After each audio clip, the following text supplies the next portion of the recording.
You should be saving for the future, but savings accounts suck, and investing can be scary.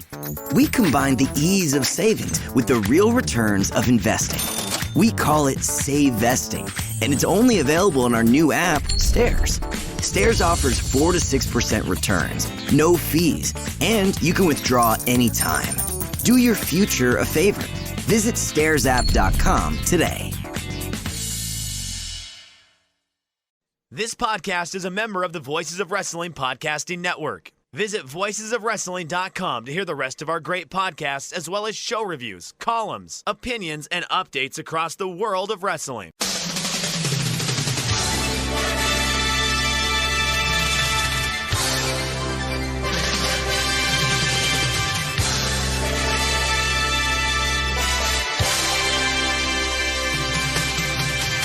Hello everybody and welcome to the Super J-Cast. I'm Joel, joined by Damon McDonald. It is Wednesday the 20th of October 2021.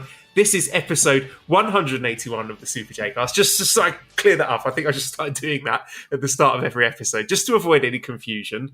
I can hear Damon cracking open his Monster Energy drink in the background. Yep. Mally's calling me and we're off. It's another wonderful episode of our great podcast, Damon. It is. It is wonderful to speak with you and to talk about the promotion that we love. It's called New Japan Pro Wrestling, in case you haven't heard of it. And we are the experts. we are the shining light in your day. So a lot of people were listening to last week's episode when, in error, it wasn't Editor Dan's fault. I don't want to point fingers, but it definitely wasn't him. They got like halfway through the episode with us talking about pandemic and show cancellations, and they sort of realised, hey, hold on a second, have I missed something here? I put up the right one. I know I did my part. I don't know what happened there, but someone had a bad week, and I empathise. Yeah. So yeah, well, look, it all got sorted out, right? Everybody got the fresh show, Exactly. show. So. Happens to the best of us. No harm done. You're listening to the right episode now straight away because I've decided to include the date and the show number in there. So hopefully it's a professional outfit, Damon. Holy shit. Not as professional as some of the wonderful samples we've had coming into the emails with people who want to do the guest hosting. Yeah. Someone's been outstanding and actually making me a bit nervous. Not making me nervous at all. That's called my retirement plan. that's called. They have been coming out. I've actually listened to more than a few, and I'm excited. I'm excited to go to Mexico and line a beach, and hopefully hear a fine episode of the Super J-Cast, hosted by others, while you bring new life to the world, and I kill brain cells. So it should be action-packed. Well, speaking of killing brain cells, Damon, I want to read you a tweet, and this is, I'm not doing this out of malice. I'm not inviting others to go and dunk on this person. I'm not even going to say who it was, but it was something that when I saw the first time, I rolled my eyes. And the more I thought about it, the more I thought this really encapsulates the brilliance of professional wrestling. So this was in response to a Bryan Danielson tweet where Danielson was expressing his excitement about getting to wrestle Minoru Suzuki. I'm sure we've all seen that match. It was free on YouTube. And this person has replied, have you seen this tweet, Damon? I know. I don't know of this tweet. I'm excited now because I'm going to read it to you line by line. I'm going to get your live reaction to this. All right. Again, my intention is not to pour scorn on this person, but just to sort of celebrate how fun pro wrestling is. Okay. So can I ask one question? Do we know the person? I know of this person. Their tweets pop up quite frequently in Voices of Wrestling Slack. Okay, but they're not a fan of ours or anything like that? No. Right. Not someone who listens to us. Not in the New Japan fandom at all. All right. Okay, you ready for this? Okay, so it's replying to Bryan Danielson. Good luck. After seeing the few matches that Suzuki had in AEW, he's very dangerous in the ring. Due to your injuries, you shouldn't be wrestling him. Oh, wait, time. Stop. Pause, please. Is this like somebody saying that he's sloppy, that Suzuki's sloppy and intentionally hurts people? I don't want to give too much away, but you're probably heading in the right direction. Just that. Okay. Okay. Let me read some more. Yeah. Okay. One more sentence to this. It takes quite a turn. Right. So just to recap. Okay. Yeah. He's very dangerous in the ring. Due to your injuries, you shouldn't be wrestling him. Okay. Right. Ready? Yeah. Say goodbye to Brie and your children because this might be your last match in your career or the end of your life. Wow. How amazing is that? Kayfabe is alive and well. I mean, okay. That's what that was, right? That was somebody who was just kind of playing along with a story, right? No, absolutely not. This is without a shred of irony. This is someone who has admitted in the tweet they haven't seen many Suzuki matches, but Suzuki has managed to create such an aura of being this sort of psychopathic killer that this person is legitimately fearing for the safety of Bryan Danielson wrestling him. That has to be tongue-in-cheek. Please tell me that is tongue-in-cheek. No, because they deleted it later and said, I'm sorry, I was in a bad mood. I shouldn't have said that. So it was my Lord. Completely at face value. And I think that is something beautiful to be celebrated. It really is the fact that Minoru Suzuki could do that and still, in this day and age, generate such a response to his performance. And also Suzuki, a wrestler who, from other wrestlers we've spoken to, they've said that Suzuki is like one of the softest, most gentle, safest people to work with. Oh my God! I mean, to a person, there has not been one person, and I will go so far as to say they have said it in such a way where I was like, wow. I mean, you wouldn't expect that. The people that you think are the most, dangerous might not be the most dangerous. Wow. Well, good for Suzuki. If pulling funny faces at your opponent is dangerous, then yeah, he's a fucking killer. But again, hitting hard in safe spaces, safe places, should I say? I'm not gonna say they tickle, but I would. He would be one of the least I would worry about. Well, that's good. That's a good job there. Well, listen, the person was very worried about the health and safety of a performer. So, look, the heart was in the right place, but wowee, okay, that's a way to kick off the show. That's for fucking sure. Yeah, and what an achievement from Minoru Suzuki to convey this feeling to a casual fan when he's basically doing like the same match every week. He really is. Various US indies and shows across the country. So actually, I do have a question here, and I would like you to talk about it for a long time because I'm being summoned to change the water in our water cooler. Okay. So please talk for at least a minute. This is a question from Prester Juan, who says, do you think Suzuki is taking too many high-profile losses on national TV?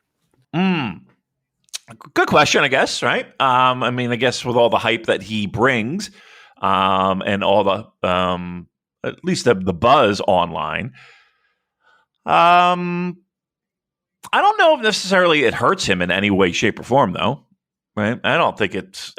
keep in mind, this is a guy that's been around the block a few times. And as much as we love him and love what he represents and what he, his likenesses on in a ring and on your TV, he's an older gentleman. He's been around a while, so it's not it's not like he's going to be in contention for a well, I say that, who knows with this promotion, but an IWGP Heavyweight Championship match or anything even close to sniffing that. He's I'm going back, by the way. Sorry to interrupt. That was quick. That was really quick. I feel like I've just done a very low effort event on World's Strongest Man. I see these pictures. You look good. You're looking good to get the hair going. Get this new longer hairstyle you got rocking. I've seen. And glasses. I'm wearing glasses now, Damon. I have glasses on right now. What do you think of that? I should be wearing my glasses. Why am I not wearing my glasses? Can you continue talking about Suzuki while I get my glasses? Yeah, I certainly can. I was mid thought. My thought was again, while he is a name, he is being brought in to these, for lack of a better term, territories to put over stars. They're people. Nah, I don't care. I don't. Again, it's not going to hurt him. He's fine. He's Teflon. He could lose that just about fucking anybody. I mean, not just about anybody, but he's in the main events. He's losing these matches. I mean, he won in Philly. Let's put it that way. I mean, we knew that finish was we knew who was lying down in that fucking match. Spoiler alert, Damon. God. Oh, my bad. I mean, as we're recording, we are watching Sanada make his way to the ring for this final show of the B block. So as this is playing out, I would like to pick your brains on the Philly tapings that you went to over the weekend. So yeah, spoiler alert, if anyone is not wanting to be spoiled on events in that show, skip ahead, I don't know, 50 minutes or so. I'm not doing a timestamp. I'm not going to go retroactively put in a timestamp. But yeah, Damon, talk to us about the show. How was it? All right. 2 shows, Saturday and Sunday. It was weird in the sense that this is the first wrestling show that not only myself, but a lot of people had gone to. I mean, like the first show in years. So it was good seeing people that I hadn't seen in a very long time. But it was a weird scenario where masks were you had to have masks on, but it was really lax. Like, so you didn't have to wear a mask if you were eating or drinking.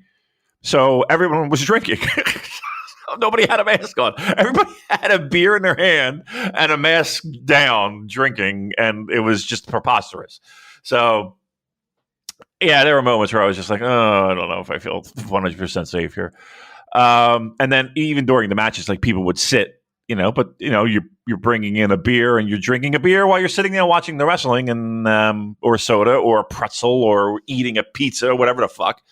So it was just pretty useless, and I don't know. It was kind of daunting to me, sitting in a building like that. And again, I don't think anybody was. There wasn't a lot of like the people weren't like going out of their way to not wear it, but I'm going to say people weren't going in their way to wear them. I guess, I don't know. Did anyone try to kiss you, Damon? Did I have any kisses? No kisses, but I did feel good when I went in to get my credential.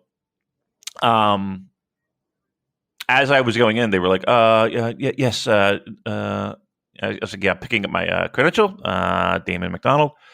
And as my name was being released from my lips, 2 people yell out, Damon, that I didn't even know.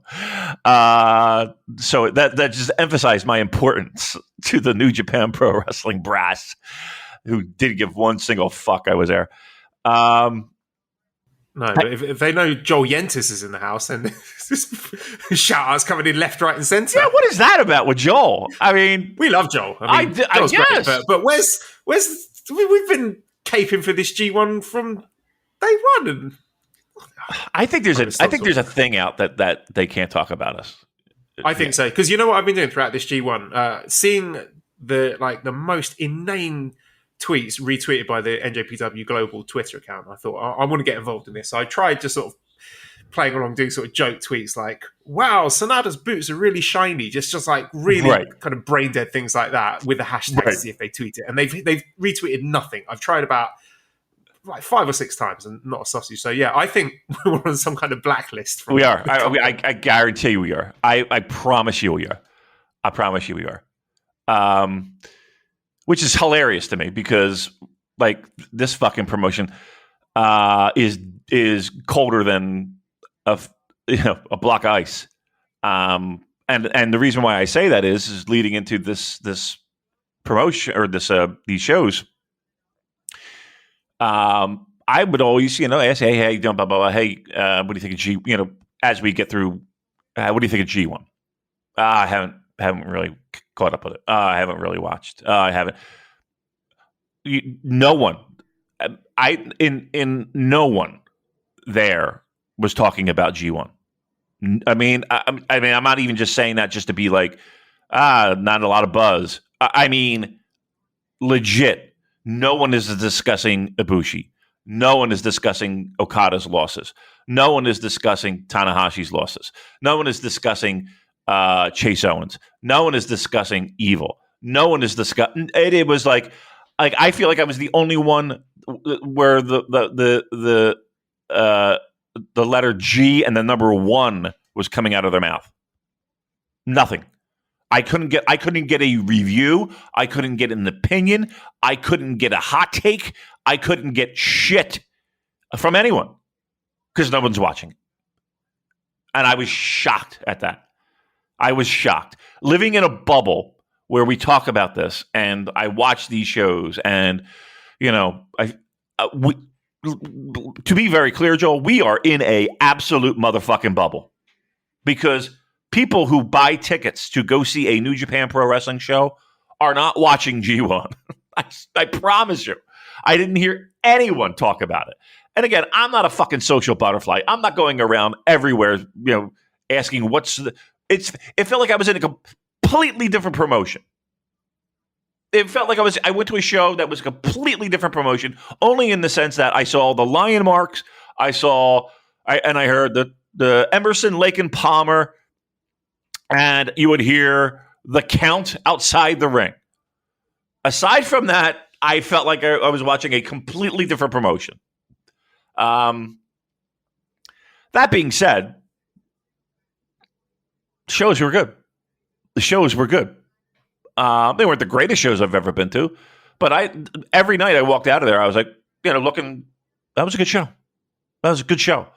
Everybody had their working boots on. I don't think there was a bad match. Like there were matches that were like, okay, fine. But there wasn't a match where I was just like, oh, fuck this match. None. And that's both nights. Both nights. Everybody had their working shoes on. The crowd was into it. The crowd was good. I would say 3/4 filled, which was weird. See, when I got there, I remember, and again, I think a lot of this had to do with the meet and greets and shit like that, where people were waiting in line. When I got there, and I felt like I was running late, there was no line. They had already opened the doors and people were in, and I was only like about 5 minutes late. It was just like, and usually when they open the doors, there's a line to get in, and it wraps almost around the building, or at least around the block, and you had to wait in line and get. Nope, I just walked right to the front door, whoop in, and then I sent you that picture. And again, it was to be fair, that was like maybe 45 minutes before bell time. There were a lot of seats. The seat. Let's put it this way: they gave me a ticket, and it was for the 10th row. Thanks, New Japan, for that. By the way, 10th row. Joe, there weren't 6 rows. There weren't even 6 rows built out with chairs. They completely overestimated their ticking printing process because they didn't even have that. There were. And then even when I was sitting there talking, I was like, to people, where are you sitting? Where are you sitting? I'm in row 6. Okay, cool. He's good. I'm going to go check out my seats. That's great. Good. I'll be at the bar. Comes back. Yeah, there's no row 6. When we went in, we just grabbed seats and sat there, and we grabbed seats right on the aisle, 4th row. I was sitting in. And because there was no one else in the row, so 4th row, Joel, where we were, you could lie down, you could bring a sofa, it wouldn't have mattered. And there were people that filled in pockets later, but those people were standing. It was just look, it was cold as ice. Once the show started, the people that were there were into it. No doubt. Again, seeing people that I haven't seen in a long time was fun. But the one thing that I have to say that when I left there, it was just a confirmation that, man, we got a cold product here. But it was cool. You did see people flew in. My buddy Jeff from Indianapolis flew in. And I laughed at him that he flew in. He was there. He's the guy. I don't know if you remember the story where in New York there was a meetup and this dude would whip my ass in that giant Connect 4 game. just beat my ass. And come to find out, Jeff from Indianapolis, who listens to our show, professional Connect 4 player, and has won championships. No, you know what the fuck he has? And he showed me a picture of it. He has a little display case in his office, in his home office. He's got a pair of legitimate ring-worn Liger kick pads set. The white ones that he kind of wears over his boots. I was like, So what you need to do, Damon, is challenge him to a game of Connect 4 where he puts the kick pads on the line and then you have to put something equally valuable on the line. My virginity. I'd pay to watch that. I will put my virginity on the line for those kick pads. I won't tell you how much he spent, but I thought it was doable. It didn't blow me away. It didn't blow me away. I will put up my virginity in a game of giant Connect 4 for those fucking kick pads. He's a good dude. I felt bad because like night one, I was like, so where are you staying? And he's like, I'm in Center City, blah, blah, blah. I was like, well, what do you got plans for you going to the afternoon show? He's like, yeah, I don't know. I got nothing. And then I'll just go to the show. And then I was like, what? Yeah, because we were talking about the bar. I was like, I'm going to have the first listener over the bar. And he's like, really? I was like, yep. I'll pick you up. We'll fucking go watch some football. And then we'll go over to the show. He's like, oh, fucking cool. I forgot I had plans with Cheryl. Now I'm imagining like romantic candlelit dinner with the three of you there. He's just sitting there. So I was like, I told Cheryl, she's like, we have this. I was like, oh fuck, I forgot. So I had to text Jeff and be like, oh, sorry, brother, I can't because I was up pre-booked. He's like, that's no problem. I felt bad, but I had it all hyped up in my head, and then woo, bing. But the matches, all right. So anyway, the matches were good, Joel. I don't know. Can I ask you two questions for you from these tapings? What was a standout match, and any performers really impress you from the two nights? Okay, so for me, I really liked the stuff pre-intermission. So the stuff involving like the mixed tag, not the mixed tag, the mixed tag. Geez. The multi-man tags. Multi-man tags were, I thought, were really good. I thought, what else? Everything seems to blend together. The street fight was good, main event for the second night, in the sense that it felt like big time pro wrestling was in town. You know what I mean? Like everybody was hyped for it. I hate the fact that they brawled. Spoiler alert. They brawled in the outside. They did the outside thing where the camera follows them. So you got people sitting in a fucking arena just watching a TV as they brawl outside. That was pretty silly. The angle with Team Filthy, that was pretty good, where they cut Rosser's hair. That was pretty heated, actually. And he's eating his hair. Joe, I'm not kidding you. The Tom Lawler ate a hunk of Fred Rosser's hair. It was the fucking grossest thing I think I've ever seen in my life. I'm trying to think of the highlights. What else was pretty great? I mean, I'm sure we got to talk about Gabe Kidd return. That was yeah. I mean, should we touch on that now then? So yeah. Multiverse A says, what changes need to be made, not just to the NJPW dojo system, but to wrestling in general, so people aren't in a heartbreaking situation like the one Gabriel Kidd talked about. So, I mean, this is something that we'd heard whispers from people close to the company that he was in a bad way. And, we didn't want to talk about that, make it a public thing, because, people's health is private, obviously, but it was a big relief to all of us to see Gabe back and fighting fit and coming to the ring. And so tremendously excited and happy to see him. And such a great response from his comeback. And I think there's really big potential there for him to, get back on his feet and become hopefully a big star in the company. But also, we need to give him props for the bravery with which he spoke about his mental health struggles, because this is an industry that values and promotes toughness. That fighting spirit, never say quit attitudes where, big tough guys doing big tough guy things and talking about things like depression and trigger word warning, suicide.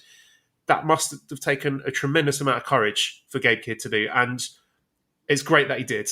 And hopefully that opens things up a bit for professional wrestlers and sports people in general to be a bit more open about these things, because I think the less of a taboo it is, the more conversations can be had. And I think the better that is if people feel comfortable to share this sort of thing. So, maybe in the future, if there's another person in a similar position who's struggling, they might think, I'm going to give Gabe Kidd a call or something like that. So, yeah, big up Gabe Kidd for being honest about those things. But that also leads us to having to have what I think is a really difficult conversation about this dojo system, because, at the best of times, it is incredibly physically and emotionally demanding, and also very much on the foreign wrestlers who are away from their families trying to make it in the system there. But during a pandemic as well, where everything's cut off and all the support networks that would usually be there are not there, and especially looking at what happened with Hana Kimura last year, I can't help but shake the feeling that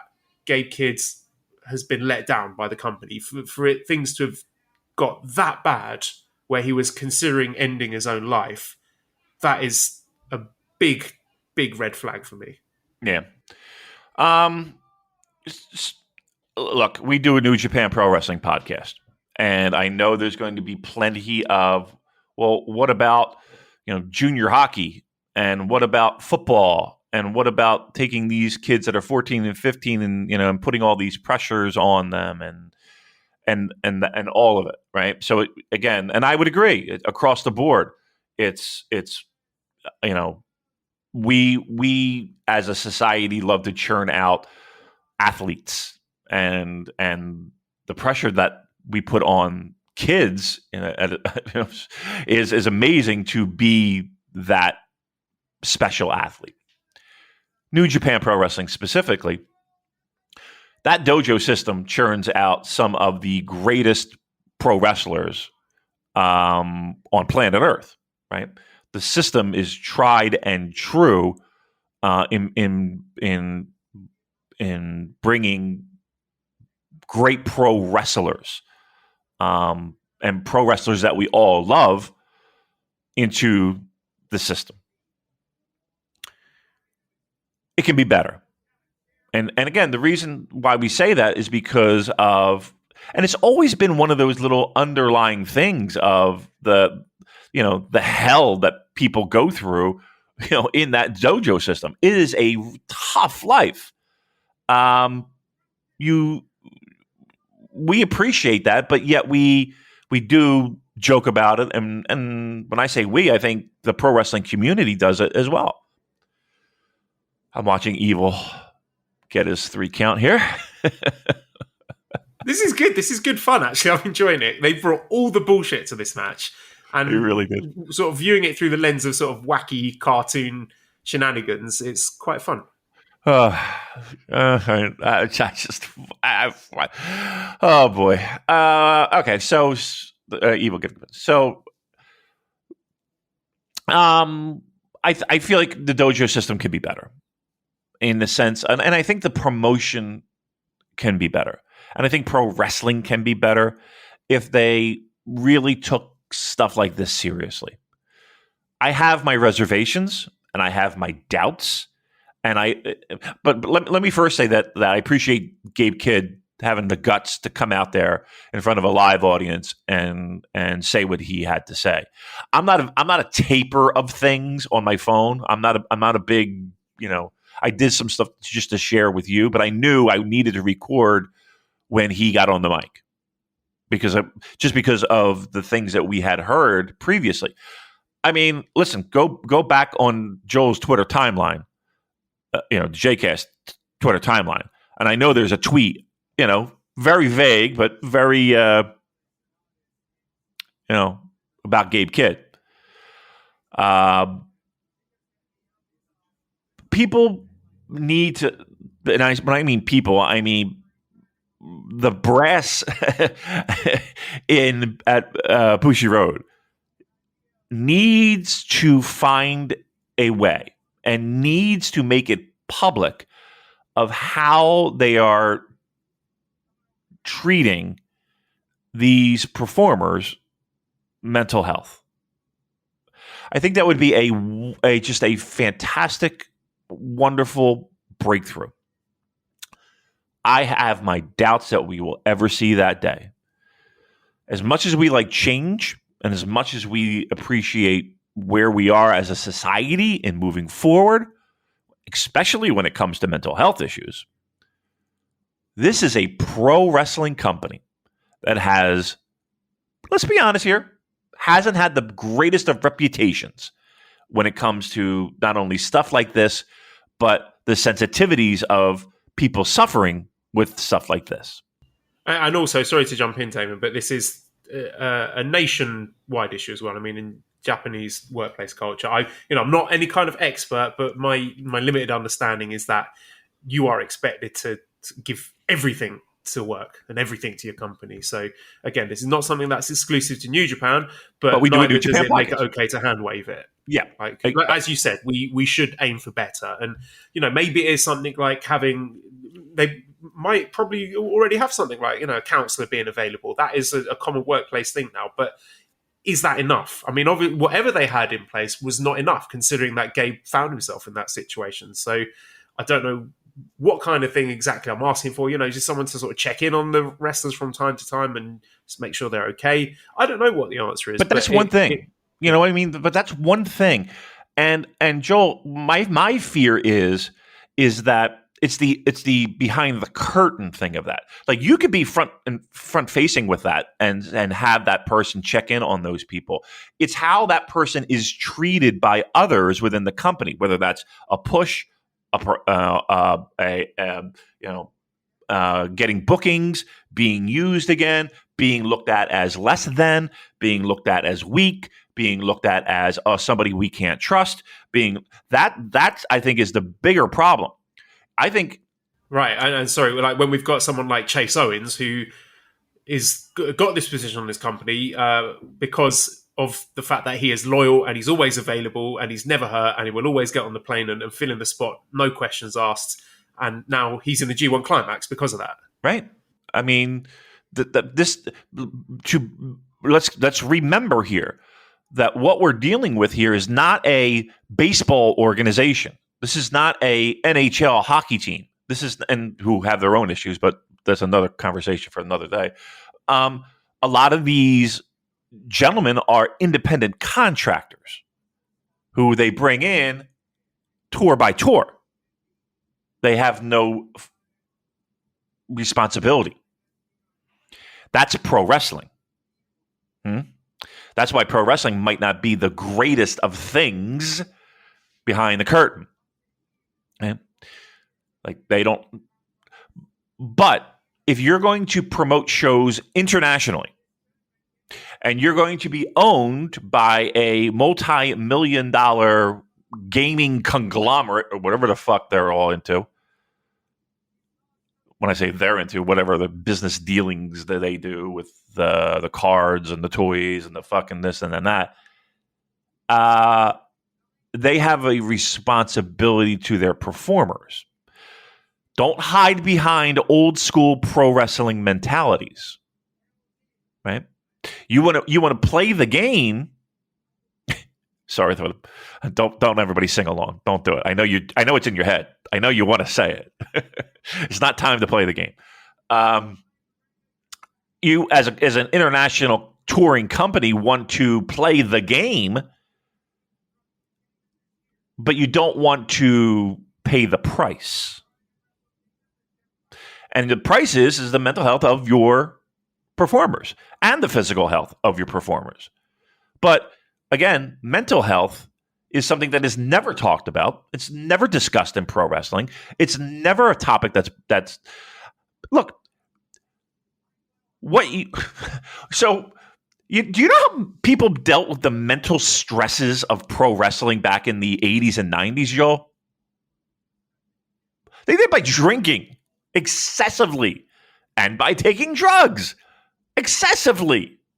Now, I'm not saying everybody did, but I'm saying there's enough evidence out there to support that claim, right? I don't think that's a shocking statement to almost anyone, right, who is a follower of this art form. I think, again, Gabe having a lot of guts going out there to say what he said, and I feel for the man. I absolutely feel for him. My fear is that A, either this gets left where it is, or B, him saying something and people not continuously reminding others that this situation is here and occurs results in Gabe Kidd's New Japan Pro Wrestling career faltering a little bit. Because before this, I think everyone was on board with Gabe Kidd, right? Everyone was on board with Gabe Kidd.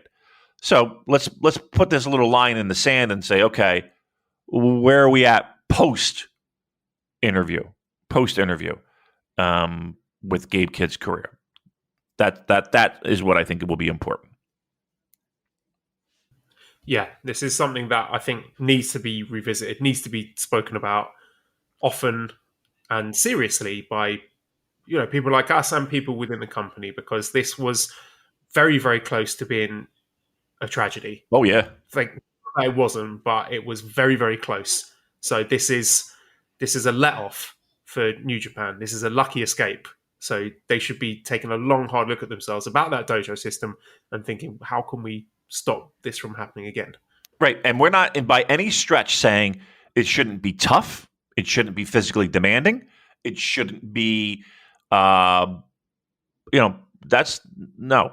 But again, what we are saying, and we're not talking at both sides of our mouth here. We appreciate what the struggles that each one of those young men go through in that dojo to make themselves a better pro wrestler. Trust me, that we do. But I don't know if I truly deep down believe that I'm comfortable moving forward without some changes to that great system. Let's make it better. Let's improve upon what we have, and we can do that. We absolutely can improve upon what we have, so that we still get the great talent that comes out of it. And I think that the performers that come out of that dojo system not only will be better wrestlers, will be better human beings. The shows were also notable for a couple of new arrivals. We had the reappearance of the Black Tiger gimmick attacking, I believe it was Rocky Romero. Yeah. Some speculation that it was Ricky Reyes under the mask, also known as Cortez Castro. Anyone who watched Lucha Underground might know him. And also the big one being Buddy Matthews, who appeared in a vignette. He said he's going to be at the November San Jose show with the umbrella. Did you, when you saw the umbrella, were you like, uh-oh? You should have heard the gasp in that fucking building. You really did. I was like, oh no! All right, good. Whew. Yeah, there was a little bit of an audible gasp. Most cursed umbrella since Resident Evil. But yeah, how are we feeling about Buddy Matthews? I think I'm fine with it. I think it's look there. I don't think he's going to be a huge needle mover, to be honest with you. But I think it's a welcome addition. I don't see him doing massive tours. I don't think he's going to be a full-time New Japan guy. If you're asking me that, but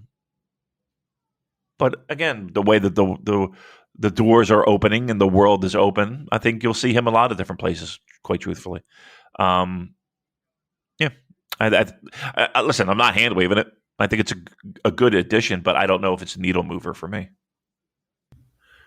Okay. Any final thoughts about the tapings? Again, good shows. I'm trying to think of like matches that I think the Will Ospreay, was it Alex Payne? Alex, who was it? Alex Zane. Alex Zane. I'm sorry. I'm reading my Hello Fresh read that I just got from Joel. That was good. Again, I liked the opening matches always seemed really, really good. Bateman was good. I liked Team Filthy was good. Trying to think of like what else really stood out. Like as like Suzuki Chris Dickinson was really good. I like that a lot. Hard hitting as expected. Did they do any forearms in that match, Damon? Maybe one or two, if my memory serves me right. I think it was again. I think the people that were there enjoyed that show. I walked out of there seeing two tapings that I think people will enjoy.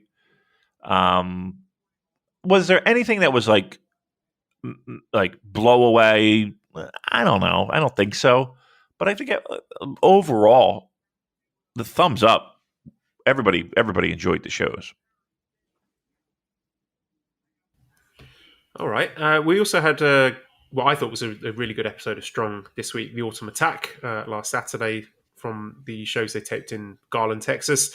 So we had the Alex Coughlin Challenge match series continued, where Chris Dickinson defeated him in 30 minutes, 3 seconds by cross arm breaker. We had the mega coaches, Rocky Romero, Ryusuke Taguchi, defeating West Coast Wrecking Crew, Royce Isaacs and Jarrell Nelson in 30 minutes, 41 seconds by backslide. I do like the fact that it was a backslide finish rather than, an outright finishing move pin, because they tried to keep West Coast Wrecking Crew strong, which they should do, because I continue to be impressed by those guys. I really hope they can get to Japan at some point in the future. Them, Aussie Open, there's a lot of potential there to freshen up the New Japan heavyweight tag division. And I think both guys are incredibly talented, so I would like to see more of them. We had an 8-man tag match with Juice Robinson making an appearance after quite a while. TJP, Clark Connors, Leo Rush defeating the team of Chris Bay, Hikuleo, El Phantasma, and Taiji Ishimori, where Juice won via disqualification. There's a lot of shenanigans at the end of that match. And main event, Will Ospreay defeating Carl Fredericks in 18 minutes, 8 seconds via Hidden Blade.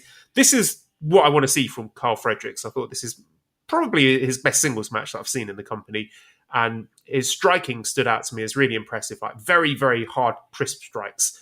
That's something I think is a must if you're going to make it big in New Japan. So, yeah, more of this, please, from Carl Fredericks. Of course, it doesn't hurt that he's in there with arguably one of the best wrestlers in the world in the shape of Will Ospreay.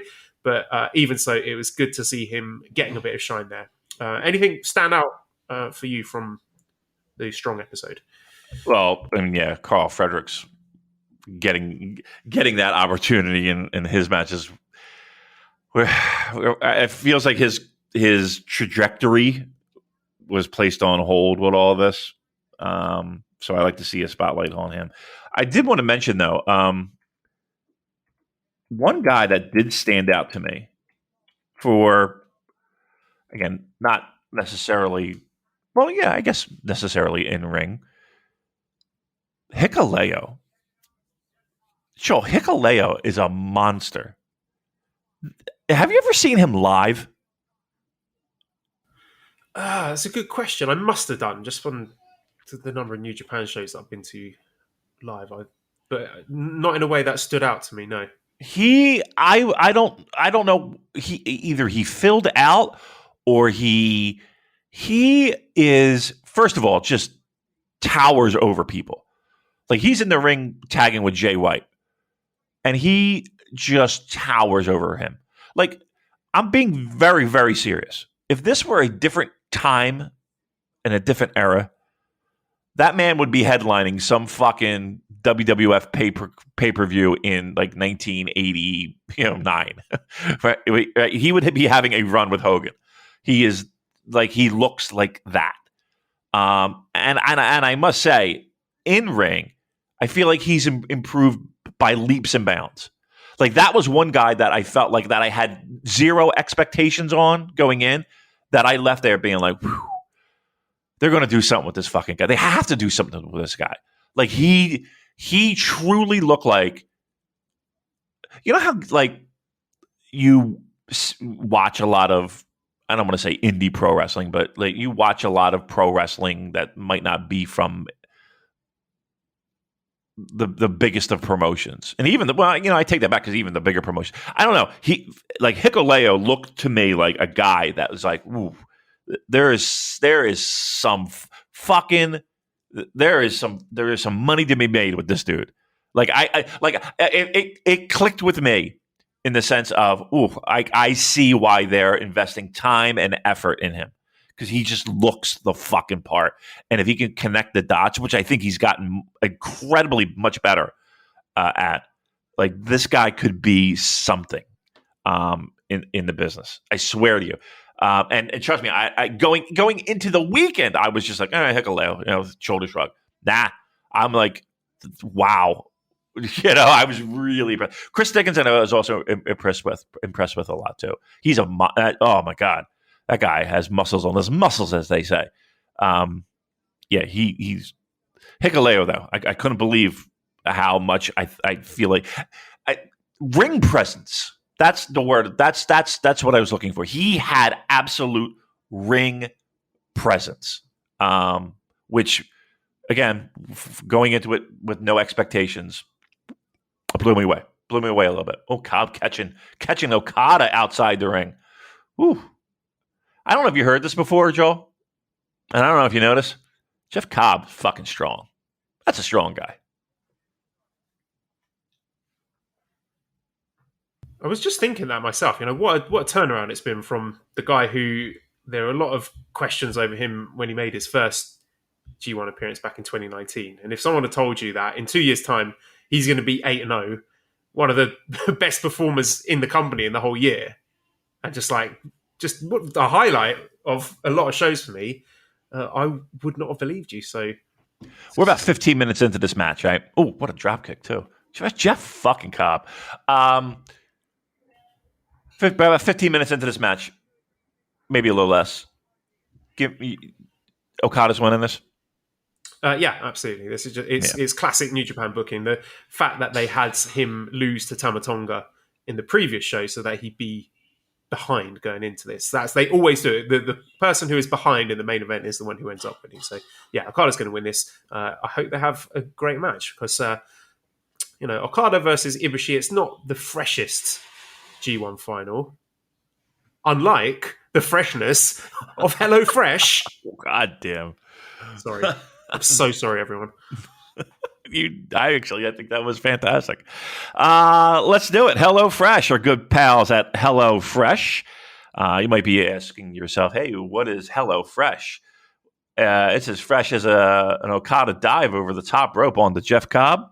Yep, it sure is. Hello Fresh, you get fresh, pre-measured foods and ingredients, mouth-watering seasonal recipes delivered right to your door. Skip trips to the grocery store.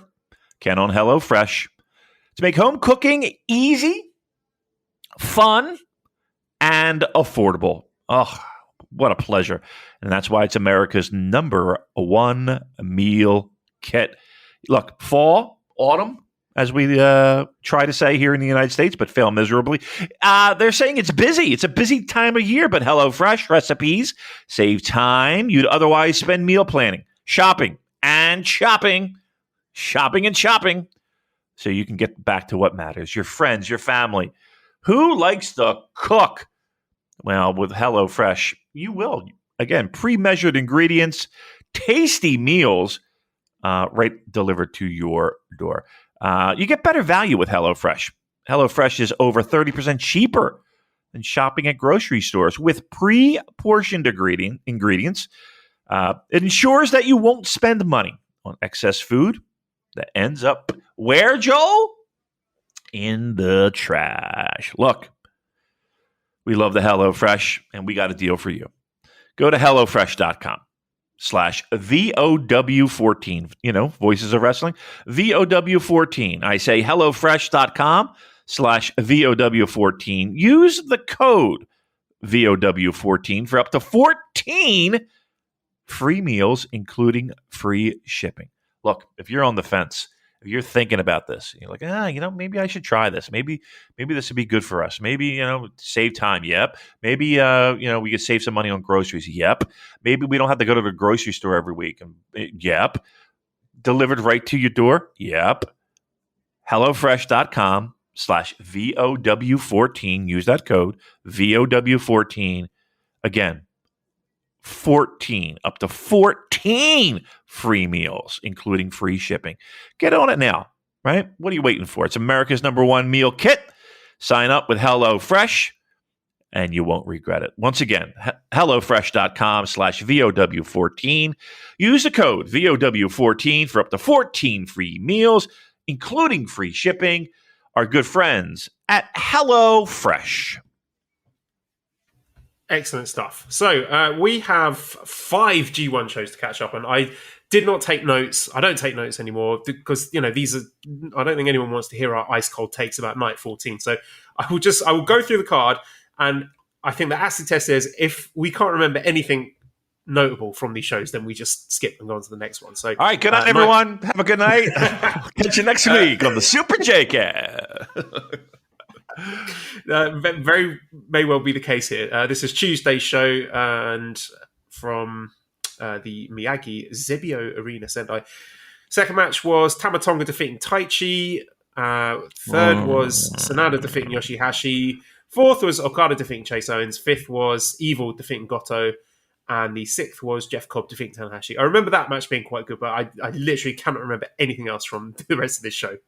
Yeah, this was a match where I really struggled. I mean, really struggled. This was 2 times the speed, powered through. Come on, Jeff Cobb, hit him with that fucking pile driver. Stuff pile. I'm watching. Oh, he picks him up. Pile driver. Cobb picks him up. Spinning pile driver on Okada. You want to just watch this match? Oh, he's still in trouble. He's got the tombstone. He's picked him back up. Yeah. With Okada's bad neck in this match. Yeah. He's in big trouble there. Yeah, come on. I'm rooting for a little Jeff. Yeah, this was just. I know what I remember from this match being just frustrated with the goofy stuff with Yano and Zach. You know what I mean? I do remember that, and I just. Yeah, no, that was night 15 actually. Oh, well, that was 15. So you don't even remember anything about night 14 that you jumped straight to night 15 on. Don't blame you. Well, let's go to night 15 then. So right. We had Ibushi defeating Kojima, Ishii defeating Yujiro, which was fine. Kenta beating Tangaloa, 22 minutes, way too fucking long. I mean, I know, good, yeah. But it's so long. Like, what are you doing, guys? Zach defeating Yano. Yeah, I mean, Yano has just been absolute garbage in this tournament, and it's not entirely his fault. I think his matches are going more than twice as long as they should do, and he's been overexposed with the KOPW stuff. So, he's a guy who is at his best. Like, there's one good gag in a Yano match, and then it's over so quickly that you don't have time to think about the fact that it's actually not that funny. But it's just been done to death, and it's been painful to watch Yano in this G1. And the main event was Shingo defeating Great Okan in 25 minutes. This was awesome. I think at the climax, excuse the pun, of Okan's triple main event run, first with Ishii, then with Ibushi, and here with Shingo, proof of concept to me that Okan has all the tools in his locker to be a big star in New Japan. Yeah, I don't know if he's my MVP, but I liked his run in the sense of, and I think we talked about it last week. Big drop kick by Okada. Sorry, that his big drop kick. We're in a very high spot moment here in this match where we're going back and forth. Drop kick by Okada. I'm sorry. And then money clip. And literally, I just felt my whole body just go, what the fuck? No, it's okay. It's a transitional move. You didn't have it in for very long. Oh, no. is. Okay. Right. Thank you. Here we go. Come on. Are you fucking kidding me? If he taps out to this money clip, I'm done. Let's put it this way, so I can hold off my take on fucking on Great O'Khan. If he taps out right here, Joel, I'm leaving the show. I'm leaving the show. That's what's on the line right now. Okay? If he taps out to this fucking money clip, he ain't tapping out to the money clip. He's getting the ribs. All right, good. Because I wanted to give you my Great O'Khan take. He better get to the fucking ropes. Get to the ropes. Oh, he pulled him in the fucking middle of the ring. I'm leaving the show. I'm done. I think I'm done. God damn it. No, good. Oh, flip over. If you've got a passion for pumpkin, you've got to get to Dunkin' and pick these up. Our new Pumpkin Cream Cold Brew. Smooth, bold cold brew topped with velvety pumpkin cream cold foam. And our delicious pumpkin spice signature latte. Rich espresso topped with whipped cream, caramel drizzle, and cinnamon sugar. And our perfectly pumpkin donuts, munchkins treats, pumpkin muffins, and more. That's how we pumpkin at Dunkin'. Pick your pumpkin at Dunkin', like our new Pumpkin Cream Cold Brew, pumpkin spice signature latte, and our perfectly pumpkin treats. American runs on Dunkin'. Price and participation may vary. Limited time offer. Exclusions apply. Hear that? Is that America cheering or a sausage patty sizzling to perfection? It's time to cheer for Egg McMuffin and fresh cracked eggs at McDonald's. It's time to wake up to the aroma of freshly baked biscuits and treat yourself to a real honest-to-goodness morning meal. Breakfast, it's on at McDonald's. Now enjoy a large iced coffee for just $2. Add a breakfast sandwich to make a meal. Prices and participation may vary. Cannot be combined with any other offer or combo meal. This is good. This is really good, David. Yeah. He can lose. I mean, Cobb can lose, but if he loses to the fucking money clip. Oh, big headbutt. Fuck yeah, Jeff. Come on, Jeff Cobb. He's going to put him away. He's going to win right here. Come on. Put him away. Toward the islands? Oh, this is so good. You motherfucker. Oh, duck the Rainmaker. Back around. Up. Over. 1, 2. Kick out. Nice. He beat him with that one in last year's G1. Yeah. Sorry, we're doing a live call. We're doing a live watch. Cobb and Okada making it happen. All right. Great O'Khan. Most versatile performer. He was the chameleon, if you will, of G1. We said it before. So yeah, like none of his matches were boring to me. All of his matches felt a little different, had a little different take and a little different style and a little different flair to it. He might have been my top 3 performers that I enjoyed watching this G1. And then night 16, that was on Thursday, we had Chase Owens defeating Taichi. They're really doing Taichi dirty in this tournament. I was just disgusted. But although they were running this storyline with his injured rib, so at least there was mitigating circumstances to that. Sanada defeating Goto, Tanahashi defeating Yoshihashi, Jeff Cobb defeating Evil, and Tamatonga defeating Kazuchika Okada. So this was the Cobb Evil match. I would like to touch on this. This is basically Evil getting his comeuppance, and everyone was cheering. I was delighted that Jeff Cobb managed to beat him. Would I have enjoyed it that much? Would I be cheering as much if Evil hadn't been a massive shitbag for the whole tournament? Maybe not. Does it justify him wrestling like that and being so boring to watch? I don't know. Like, and the reason is that no one's talking about it and no one gives a shit. You know what I mean? It's Jeff Cobb with another one of those fucking headbutts. He's really laying them motherfuckers in. I'm sorry. This match is actually really good. It's the best match between them that I've seen, actually. Yeah, this match fucking rules. Like the problem is that again, you're doing all this bullshit and chicanery to get to the point where there's the big payoff. Okay, yes, there was a big payoff, but okay, that lasted what, 3 minutes? Right? You felt good that Evil lost for what, 3 minutes? And then that's it. Like there's not like the storyline doesn't get continued, does it? I mean, it's not like Jeff Cobb has saved New Japan Pro Wrestling. And you still got this is Evil's role in the company, isn't it? He's a sort of upper mid-carder who is going to beat Sanada on the last night, just FYI. Right. He's going to go deep in tournaments, threaten to win the big one, but never actually do it. Yeah. I mean, still doing bullshit. So it's not like, I don't know. Like, I appreciate the fact that he did it it made it very difficult for Evil to win G1, and everyone kind of got that as the rallying cry. We don't want this fucker to even sniff the finals. But okay, it was a lot of bullshit for that to have occur. Okay, I mean, to a guy who technically is a heel. Oh, Rainmaker, that's it. All right. 1, 2, and 3. There we go. Well, there's your finals. There's your finals, Joel. What are you thinking? How you feeling?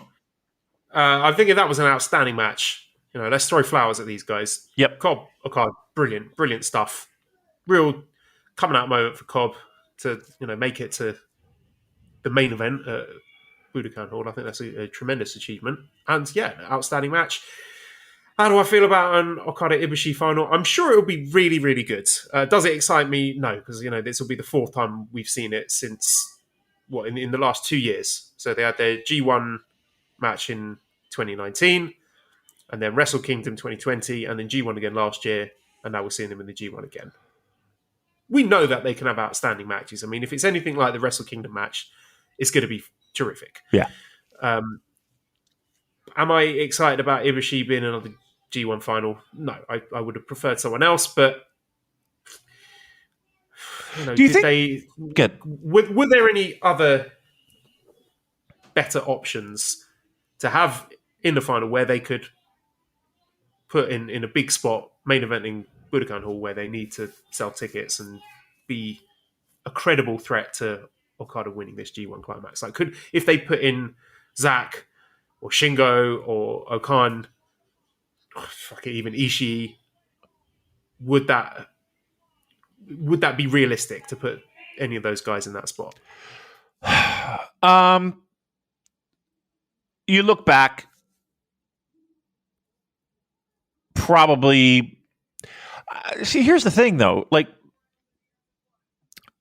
why not? Like, if you're going to do it, this would be the year to do it. And in some ways, New Japan had some guts with giving guys wins that maybe you wouldn't expect getting wins, and maybe getting a little run. A Jeff Cobb. Would Jeff Cobb have gotten this run if it weren't for the COVID situation? I don't know. Maybe, probably. Who knows? But if you're going to try something new, now would be the time to do it. I will say this though, like Ibushi and Okada on top does kind of feel right, but it feels the same. It feels like an old pair of slippers is what it feels like. Comfortable, but not, nobody's getting excited when you get it under the Christmas tree. But what else could they have done? Like, this is the thing. Like, I would have loved Zack, and I thought that was a really compelling storyline that fell into their lap with a Naito injury. But that's from my very Western-centric, British-centric point of view. And do they have other? I would just be interested, hypothetically, to see how a Zack Okada G1 final matches up in terms of numbers to an Ibushi Okada final. Probably it wouldn't do as well. So I have to, face facts there. Ibushi's a bigger star. But, having said that, I think even the Japanese fans, from what I hear, there was a bit of ire on Twitter. They're a bit fed up of him continually getting into the G1 final. So it's not an ideal situation. Yeah. I mean, I just think that... is Okada Ibushi, is that a money match at this point? Like, is that a match? Is that the only match that they had that they could have done? Well, let me ask you this first. One, do you think this was the original plan? Ibushi? No, okay. I think so Naito was. Yeah, I think they kind of booked on the fly a little bit, right? I agree. Okay, so with that being said, if their idea was Naito in that role, who's the next person that could possibly be a big enough name to? I mean, let's keep in mind, Kota Ibushi. What this number 4 when it comes to G1. So even in the best of times, this guy was considered a top dog, right? A draw, if you will.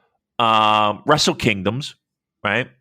We weren't hurting Wrestle Kingdom time when he was on top. Okada, who's been the face of the fucking company for years. Well, you know what? Yeah, like if they're going to squeeze money out of people's pockets, this is the easiest way to do it, right? I don't think you're going to squeeze that same amount of money with Zach. As much as we would love to see Zach in there, you're right. It's the only real logical way that this company could go to squeeze people walking up and buying a ticket that haven't done so already is Okada Ibushi. I can't believe we're kind of not hand waving, but we're just kind of like, I guess it's just not exciting. It's just not new. It's not, again, it's like a comfortable pair of slippers. It's going to be fine. It's going to be great. We're going to love it. It's not sexy. Yeah, maybe we've just been spoiled. And it will be great, right? I'm sure it will. I'm sure when the G1 finals over, we're going to be... if it is anything less than a match of the year candidate, then something's gone wrong. I mean, it's got to be better than Ibushi Sanada from last year. Oh, I think so. Yeah, I think so. Well, being that we're talking about match of the year, when G1 hits, when we talk about year-end awards, which we right around the corner, Joel, just FYI,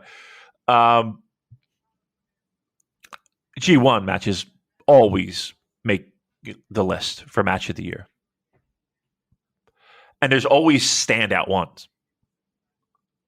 Is there a match that you would say is a blowaway winner when it comes to that happened in G1 that you're just like, yep, there's your match of the year?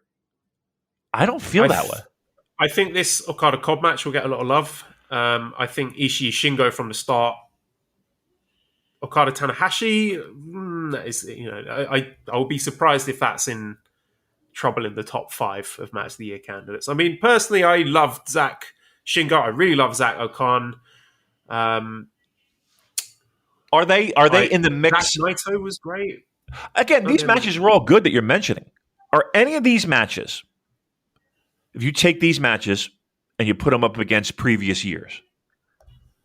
Oh, no chance. Right. No, previous years, no. Right. Like, I just don't know if there's that match that, again, every year that we talk about, there's always that runaway. Okay, yep, that's in the mix. That'll be in the top 3. You know what I mean? It'll be this match, that match, and this match. I don't know if I have that. I mean, I'm not saying that there weren't great matches. There absolutely were great matches in this tournament. No doubt. Not like super great, blow your fucking pants off. Definite in the mix for match of the year. They're which will make match of the year tough in the sense of there's just going to be a lot of these really good matches, but nothing that's really head and shoulders where people are picking. Like, match of the year this year will be the closest it's ever been. I truly believe that. Match of the year this year will be the closest we've ever had it, just because of the fact that there's not been that one match that has just totally knocked everyone's socks off. Even the matches that we thought knocked people's socks off, maybe not. It didn't connect with everybody. And again, if we're rating G1, where would you put this G1 in the mix? I enjoyed it more than last year's G1. Yep. But and maybe on par or close to 2018, which had a lot of shit in it with Tama Tonga and Bad Luck Fale and Jay White, all heavy on the bullshit. Right. But it doesn't come close to 2017 or 2019 in recent history, at least. Right. So I'd say I put it firmly in the middle. For the last 5 years, it's in middle of the pack. Middle of the pack. Okay. That's fair. And again, we do Which is a good achievement, I think. I think that's exceeding expectations, considering the limited roster and the clap crowds and all that shit. I think this G1 has been very enjoyable. It has been enjoyable. Would you say, in your time as a fan, the least buzzworthy? Oh, definitely. Absolutely. It's stone cold. Yeah. Man. Do you think it's would you say that this G1 is an undervalued G1? In a sense, there's a lot of good stuff, and it's not getting the love it deserves. I think for everyone who's watched it has given it the love it deserves. I don't know anyone who's watched it and said, this is trash. All the people who've watched it said, you know what, this is actually really good, but it's not as hot or exciting as G1s in previous years, which is, I think, is fair. There have been a lot of, probably equally as many people talking about people not talking about it. Like, oh, I can't believe it's a G1 and no one's talking about it. Like, mostly from the miserable fuckers in the Brit-Rest circles. But I think everyone who's actually bothered to sit down and watch any of the shows have given it the love that it deserves, I think. Yeah. It's that fucking Joel Yentis, isn't it? That motherfucker. All of us. You know what, Joel? Stop texting me and maybe watch G1. All right, buddy. All right. He's gonna text me 4 more times now. Okay. Well, there's other things that I think deserve to be discussed, if briefly. Tama Tonga defeating Kazuchika Okada in the main event, which I thought was a really good match, and I think Tama Tonga is one of the guys who, if he's included again next year, I would say, you know what, fair enough. He deserves that. He's really, really exceeded my expectations, worked incredibly hard. And I don't think he's going to be a top single star in the company or anything, but I thought all of his matches were really good. Yeah. And I think him getting this main event win over Okada in Yamagata, that's like his gold watch, isn't it? Like, thank you for all your service to the company. There you go. You can go and beat Okada in the main event. I mean, people had to lose for the points and the drama and all that. Well, they didn't actually, Damon. I mean, this is a lot of people have been talking about. They could have had Okada and Cobb both go into the final match 8-0. They could, but they didn't. I think they wanted Okada to be behind, and I also think they wanted the draw to lean in favour of Jeff Cobb. Because otherwise, if it's a draw, then you've got an unbreakable tie. So they wanted people to think that the draw was a realistic outcome, because it could have happened. They draw and Jeff Cobb manages to go through. You keep Okada looking strong. So that's why they did it. But I think also a good opportunity to give some love to Tama Tonga. Yeah. I mean, he's a guy that's been there from the beginning, it feels like. I would put him back in. I thought he had an outstanding G1. Outstanding. I mean, on the GOD grading curve, mind you. I mean, I would have him above. If I had to put, like Yujiro, Tangaloa, Chase Owens, those guys in the list, I would have Tama Tonga at the top of that. Yeah, I think I would. Because he looked like a star, and a lot of times, and in this match and throughout the tournament, he's in fantastic shape.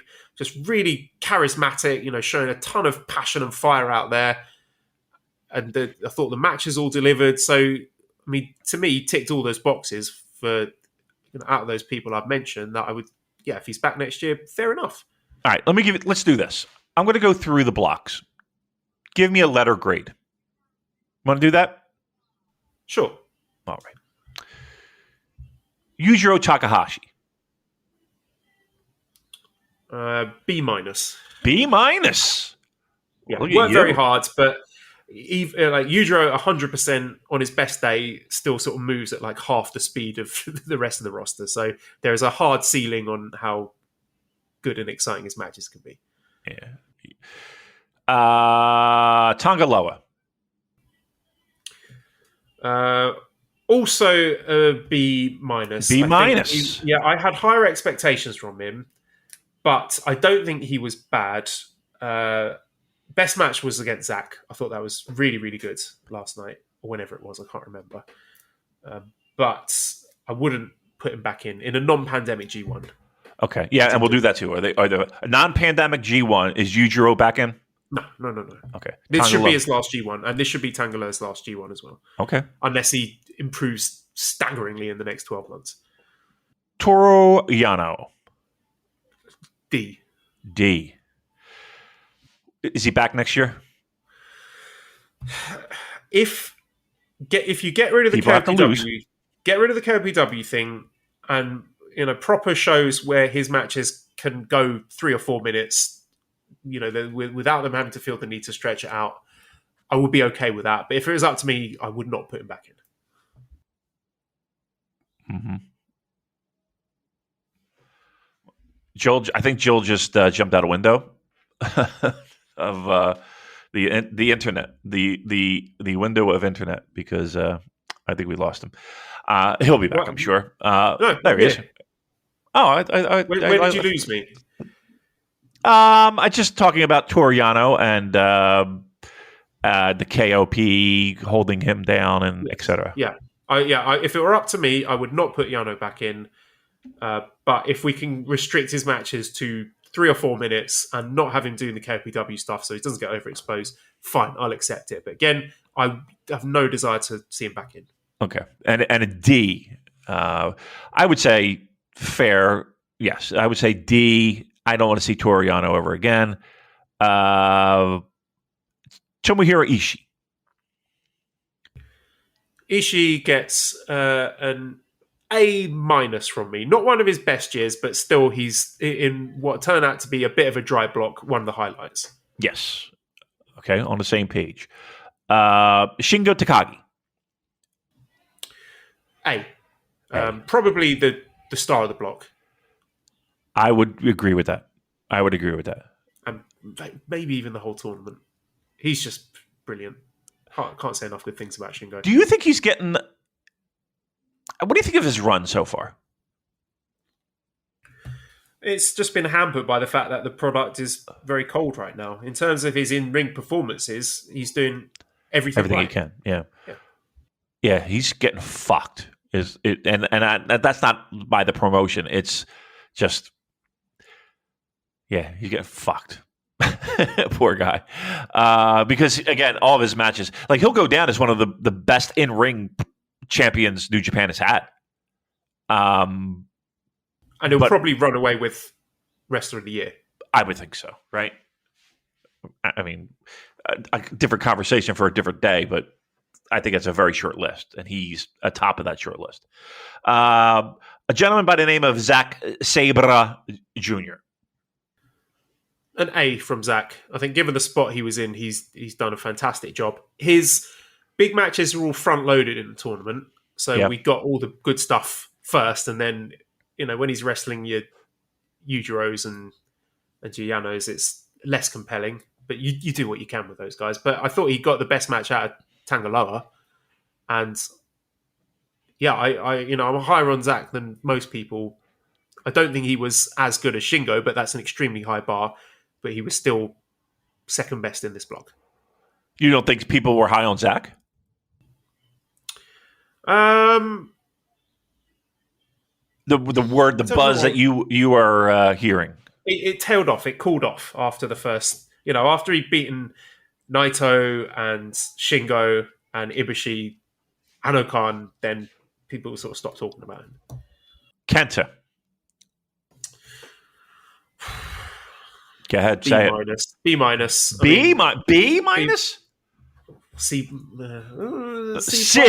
plus. Yeah, really, C plus.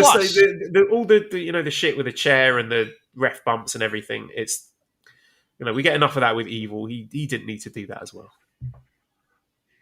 I would say more matches than not. I was fast forwarding Kenta matches. There was the Zack match I was on board with.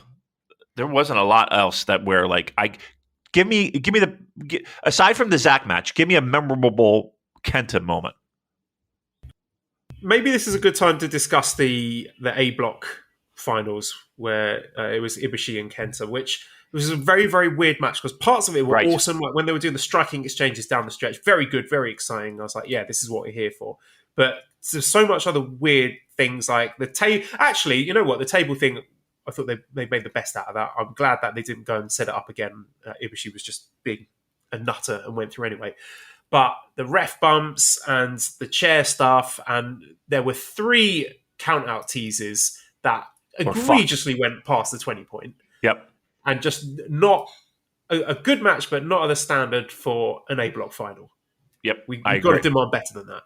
I agree, and that's part of the reason why I cannot go up. I can't even fathom going above a C for Kenta. I can't even fathom going above a C. The Zack match was really, really good. Okay, but aside from the Zack match and parts of the Ibushi match, right? Not great. No, I mean, again, I feel like I'm being very generous with that C. Very generous. Kota Ibushi. Yeah, just again a weird tournament. I don't know if this is deliberate, if this is him sort of selling and leaning into the illness thing, but he's not been himself. Matches that have been sort of nailed on bangers in years gone by, like the Ishii match, just this year didn't deliver. Just sort of passed them by, and a lot of weirdly sloppy moments. Yeah. So Ibushi, the Zack match was great. The Shingo match was pretty good as well. Everything else a bit disappointing. B plus. I'm going B minus. Okay. Going B minus. And maybe I'm giving him just what I've seen from him in the past being a big factor in that. Like, I know there's more in the tank. Yeah. Okay, so your MVP Shingo with Block A, right? Yes, I'd say he pipped Zack to that. I thought Zack was tremendous. Very, very close 1 and 2, but far and away above everyone else. Okay. Okay. I think it's fair. Block B. Chase Owens.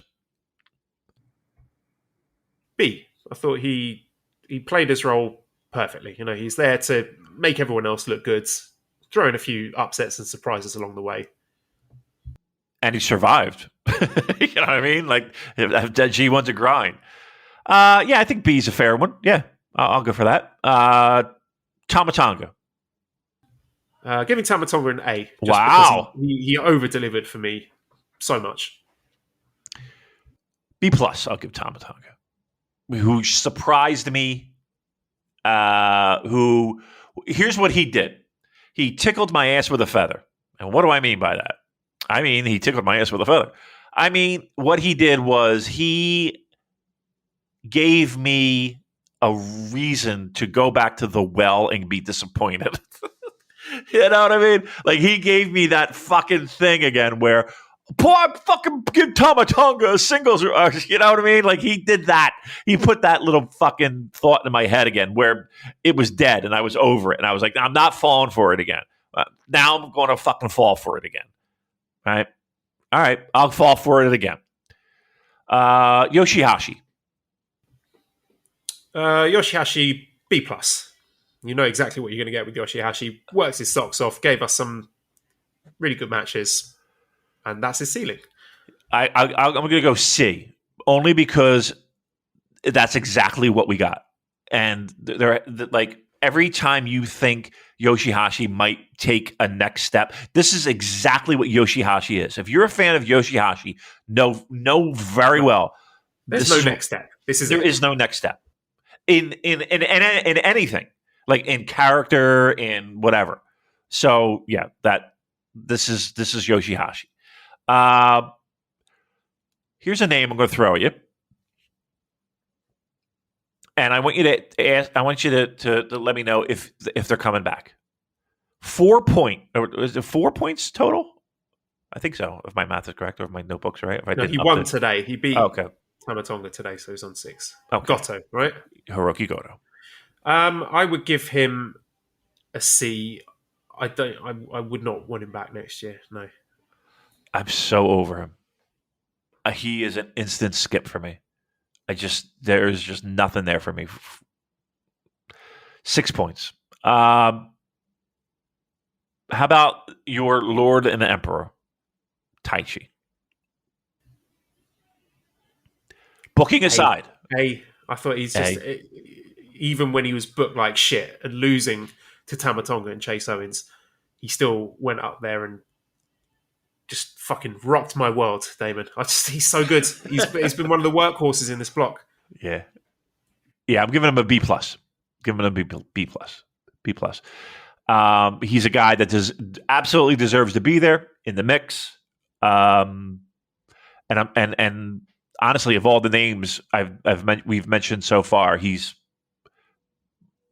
like, yes, above all those. Sonata. Sonata, I think, has actually been quite good. I'm going to give him a B plus, and I would go higher were it not for a little bit of sloppiness in the Tanahashi match. But I think he's stepped up this year, and I think quietly he's had a really good tournament. You know what? I would agree with that. I will agree with that. I would give again. It's Sonata, so let's not get fucking over the top here. B plus. B. How about B? I'll give him a solid B. Solid B. Hiroshi Tanahashi. Tanahashi, I'd also give a B. Is he? I mean, this is like 3 or 4 years in a row that he's under 500 when it comes to points, right? Like under, record. More losses than win the whole tournament next year. Yeah, I know. Jesus Christ. I mean, we're not goofing around here. We're at the end of the road with Tanahashi, right? The most interesting now is who is going to be the challengers for the US title, because there's some big names lined up there. There certainly are. I mean, it seems like everybody. Zach, what do we got? Zach. For people in his block, that being right. Chase Owens was one that stands out, getting Correct. a surprise win. Taichi beat him, which I thought was a really good match today, actually, centered around the rib injury. Very fiery babyface underdog performance from Taichi there.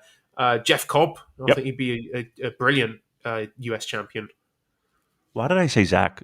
What am I thinking with Zach? Because they've wrestled each other like 400 times? fucking times. Yeah. Okay. I could have sworn Zach pinned him in some fucking thing. All right, anyway, Evil. Booking aside. He always works hard, and when it's limited to undercards shenanigans, I can deal with it. So I'm rating his performances, not the booking. There's so many shitty looking ref bumps, and it is terrible moments where I have to suspend my disbelief with a ref and his opponent acting like fucking idiots. I can't really go higher than a C minus, really, because I've got to grade it by the whole package. Okay, it's fair. You know, I mean, you do. I would have absolutely no problem, and trust me when I say this, never seeing Evil in a New Japan Pro Wrestling ring again. I would lose not a wink of sleep. Not bad news for you. If I had one Christmas wish, if Father Christmas is listening right now, or as we call him in the United States, Santa Claus. Santa, if you're listening right now, which I'm sure you are, I have one Christmas wish, not for world peace or eliminating hunger from the world. It is that Evil, better known as Watanabe, never, ever steps foot in a New Japan Pro Wrestling ring again. Please, Father Christmas. That's all I ask for. Thank you, Father Christmas. Jeff Cobb, A, right? Yes, yeah, he's been outstanding and one of the best wrestlers in the company. Yep. I think he's going to do really well in our end of year awards too. I hope so. It is amazing.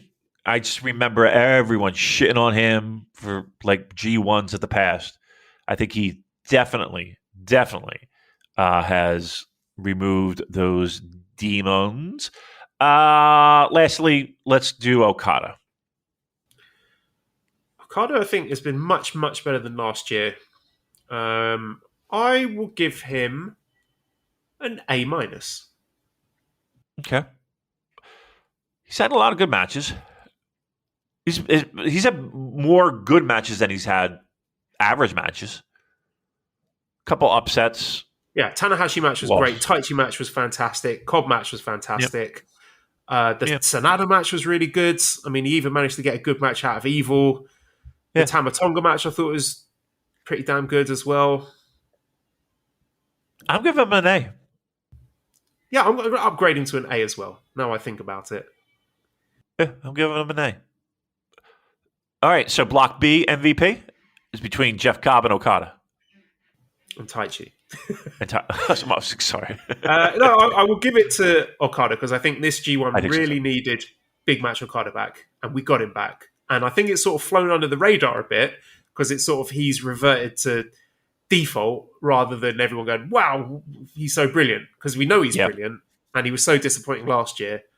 But I think if you took him out of this block, it would be fucking dry. So, right. Imagine, again, nobody wants an injury on anyone, so let that be clear. But imagine if it were Okada and not Naito.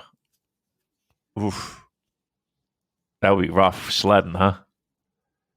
Yeah, I think that block would have really suffered. And actually, I mean, I think it's a block that over-delivered relative to expectations. A lot of people were shitting on it when it first came out, but I think with people like Sanada and Chase Owens and Tamatonga over-delivering, and Okada and Jeff Cobb and Taichi just being their usual brilliant selves, it's actually been a pretty good block. Yeah, my point is that Okada helped that elevate that, because when we talk about when we talk about, he's the common thread, like when all these guys having stellar G1s that weren't expected to even be in it, let alone have decent runs.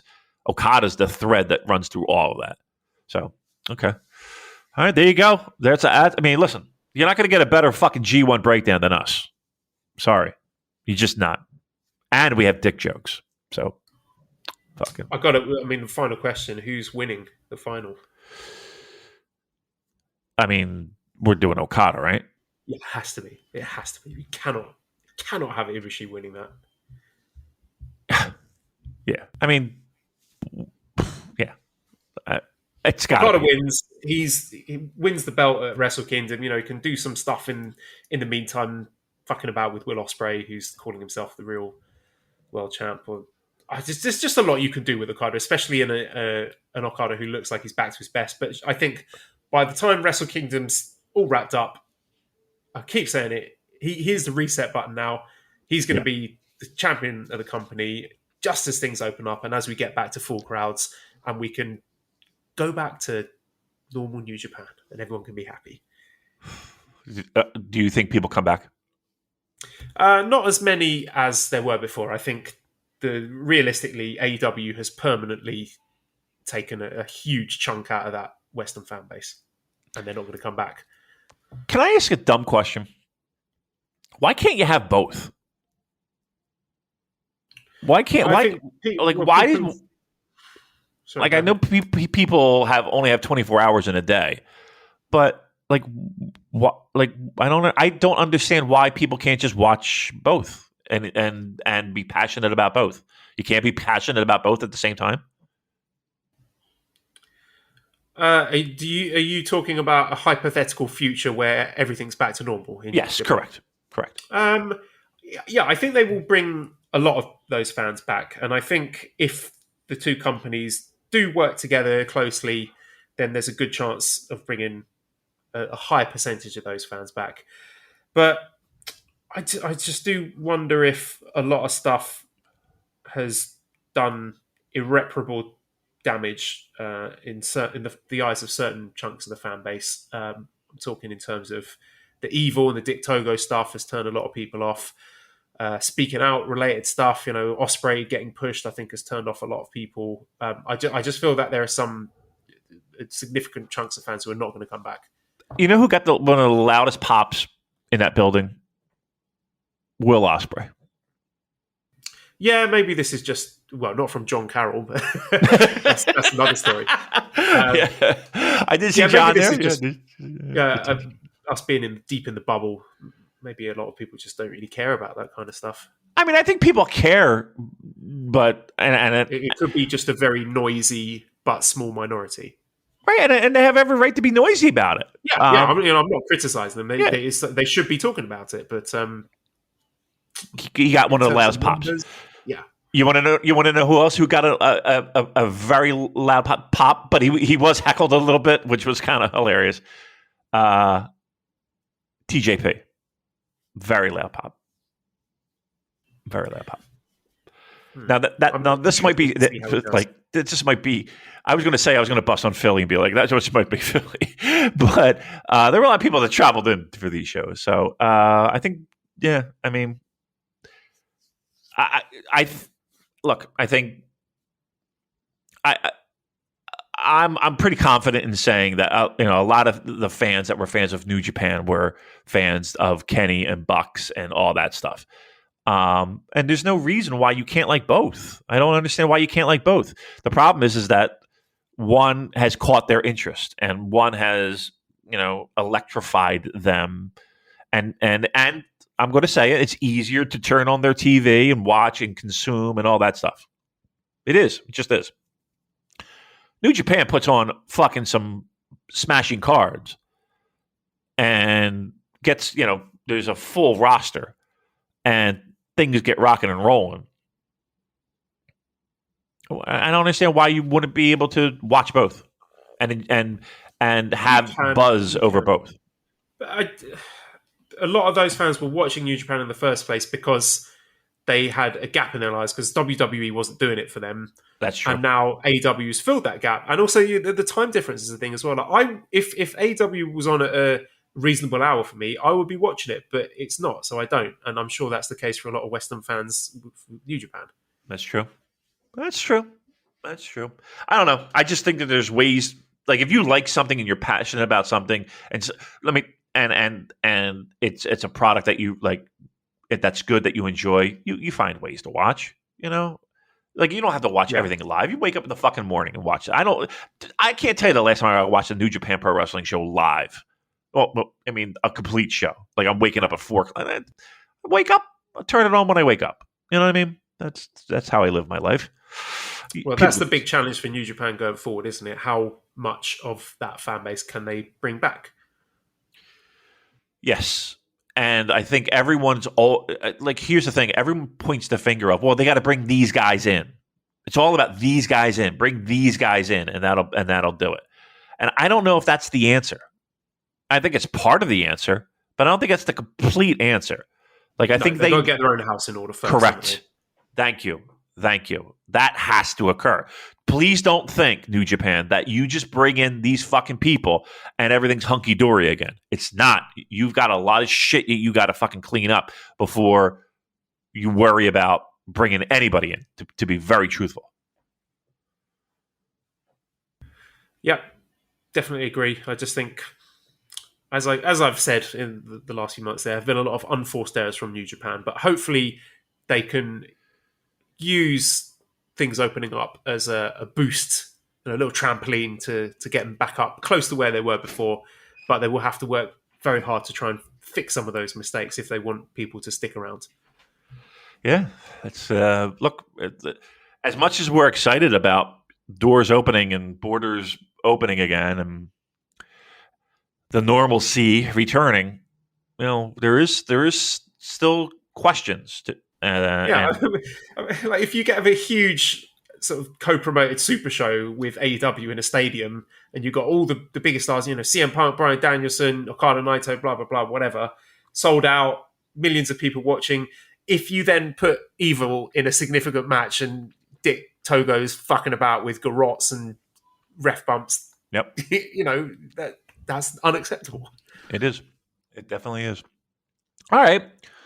I think we've beaten the G1 to death, right? We've squeezed everything we can out of it. We got a final, tomorrow? Is it tomorrow? Let me check. It will be, Thursday, October 21st.